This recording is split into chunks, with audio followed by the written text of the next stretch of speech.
హనుమకొండ జిల్లా ఎల్కతుర్తి మండల కేంద్రంలో పర్యటించిన మంత్రి పొన్నం ప్రభాకర్ గౌడ్ గ్రామాల్లోని ఉన్న సమస్యలను కాంగ్రెస్ నాయకులను అడిగి తెలుసుకున్నారు. ఎల్కతుర్తి మండలం నుంచి పార్లమెంట్ ఎన్నికల్లో మంచి మెజార్టీ ఇచ్చినందుకు మండలంలోని కార్యకర్తలకు ధన్యవాదాలు చెప్పిన అనంతరం మాట్లాడుతూ ఆర్ఎంపీలకు పీఎంపీలకు ఎలాంటి సమస్య రాకుండా మీ పరిధిలో మీరు వైద్యం చేసుకుంటే బాగుంటుంది అని ఆర్ఎంపీ వైద్యులకు సూచించారు. మండలంలోని కాంగ్రెస్ కార్యకర్తలకు ఏ సమస్య ఉన్నా నా దృష్టికి తీసుకురావాలని అన్నారు. ప్రతి ఒక్క కాంగ్రెస్ కార్యకర్త సైనికుల్లాగా పనిచేయాలని, ప్రతి గ్రామంలో ఎలాంటి గొడవలు లేకుండా పనులు చేసుకోవాలని అన్నారు. కార్యక్రమంలో ఎల్కతుర్తి కాంగ్రెస్ మండల అధ్యక్షులు ఎలిగేటి ఇంద్రసేనారెడ్డి, శీలం అనిల్ కుమార్, సంతాటి మండ సుమన్ గౌడ్, గోలి రాజేశ్వరరావు, మాజీ సర్పంచ్ యాదగిరి గౌడ్, బీసీసీఎల్ అధ్యక్షులు గొడిసల నరేష్ గౌడ్, మండలంలోని అన్ని గ్రామాల కాంగ్రెస్ అధ్యక్షులు, కార్యదర్శులు, కార్యకర్తలు తదితరులు పాల్గొన్నారు.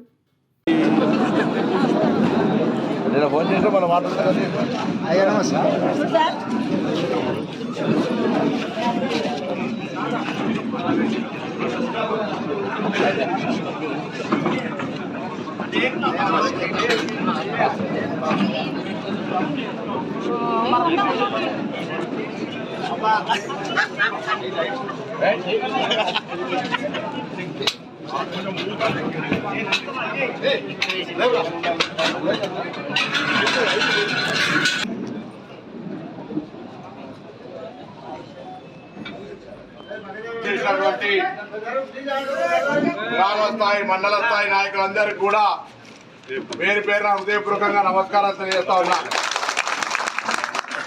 ఆలస్యమైంది. సైదాపూర్లో అన్ని గ్రామాలకు సంబంధించినటువంటి ప్రజలు వాళ్ళ సమస్యలు చెప్పుకునేటువంటి కారణంగా కొద్దిగా ఇబ్బంది అయింది. ఆలస్యానికి క్షమించవలసింది కూడా ఈ సందర్భంగా కోరుతా ఉన్నా.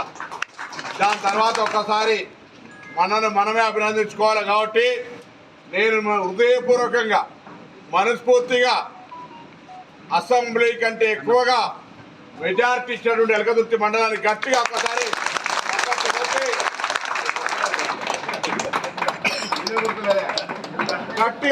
రోడ్డు దాకి రావాలి.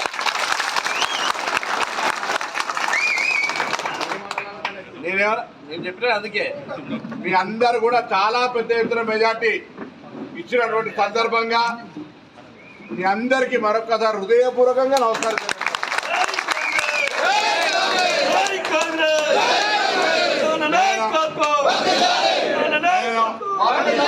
నేను పార్లమెంట్ నియోజకవర్గం మొత్తం తిరుక్కుంటా, అన్ని మండలాలు తిరిగే సందర్భం కూడా ఇక్కడ కూడా మండల కేంద్రాలకు వచ్చిపోతే నేను ఎప్పుడైనా నా విశ్వాసం మీ గ్రామాల్లో ఓట్లు రావాలంటే మీరే బాధ్యులు అని చెప్పిన, మీ గ్రామాల్లో మీ గౌరవాన్ని పెంచే బాధ్యత నాదే అని చెప్పిన. ఇవాళ కూడా అదే మాట కట్టుబడి ఉన్నా. ఓట్లు వచ్చినా మీరే, రాకపోయినా మీరే, మీ గౌరవాన్ని మీ బాధ్యతను ఎప్పుడు కూడా పెరిగే విధంగా వ్యవహారం చేస్తారనే మాట సందర్భంగా మనం చేస్తా ఉన్నా. ఎక్కడైనా ఇష్యూ ఉంటే వెంటనే స్పందించే ప్రయత్నం చేస్తా ఉన్నా. సరే, మంత్రి అయినాం కాబట్టి కార్యక్రమాల కోసం అక్కడిక్కడ పాల్గొనాల్సి వచ్చినా నియోజకవర్గానికి రావడానికి సంబంధించి కావచ్చు, మీరు వచ్చినప్పుడు మీకు తగిన మర్యాద, ప్రాధాన్యత, మీ అంశాలను పరిష్కరించేటువంటి విధానంగా హుస్నాబాద్కు సంబంధించి గౌరవాన్ని ఎక్కడ కూడా తగ్గేది లేకుండా ముందుకు తీసుకునే ప్రయత్నం చేస్తా ఉన్నాను మాట. నేను మా మండల నాయకులను, గ్రామ అధ్యక్షులను కోరుతున్నా, ఎప్పుడైనా మీ దగ్గర ఏదైనా సమస్య ఉంటే మనకు 10 రకాల నా దగ్గర చేరేటువంటి హక్కు ఉంది. మీకు కరీంనగర్ ఆఫీస్ ఉంది, హుస్నాబాద్ ఆఫీస్ ఉంది, మండల నాయకులు ఉన్నారు. ప్రత్యేకించి నాకు సంబంధించి